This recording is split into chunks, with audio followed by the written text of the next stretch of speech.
recall when I said that the joint on the waist over here was so tight, it kept clicking that it didn't want to move, and to the point where I even said that it was stuck. Like, it didn't even want to move. All it could do was just move side to side, but like very clicky and rough, as I kind of demonstrated here. But now, I fixed that problem using an old technique from the book. As you can see here, he can move forward and backwards a lot more. He can even move side to side without any issues whatsoever. And that's how he was meant to be. But for some reason, he was like that for some other figure reviewers and some other people. You can even shift him back and forwards so he can stand straight or be more hunched over, because he's mostly hunched over. I could barely see him stand straight. So what we're going to use is some dish soap and a toothpick or a little art tool that I'm going to show right here, because I don't have any toothpicks. You can even use a Q-tip if you wanted to.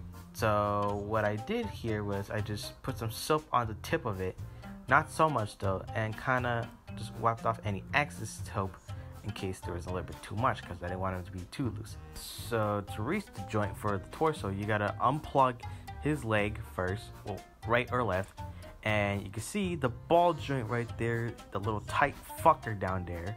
So all you gotta do is get your lubricated tip of art tool or toothpick and just paint it on there. Don't use a sharp tip, otherwise you're gonna damage the ball joint.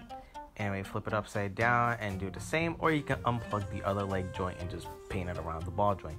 Don't add too much or use a sharp tip because it's going to be damaged. And then move it around a little bit so that you can get it to move a lot.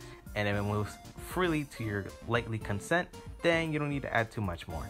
So now all you got to do is plug the leg back in, or both legs if you detach both legs, and then move them around freely, and then you're going to have fun posing this guy for any photos or stop motions. So yeah. And that's basically the trick there, just soap and a little toothpick. I should also let you guys know to not add a little bit too much, otherwise the joint is going to be very loose and floppy and just going to be looking like this tail right here. I didn't do anything to the tail, it just happened to be like that the day after I unboxed him. So there goes that. Anyway, I hope this video came in handy and was pretty helpful to any of you, in case you guys didn't know. Also, use this responsibly, and if you're a kid, ask parent or guardian to help you with this. Anyway, thank you for watching, and I'll see y'all soon.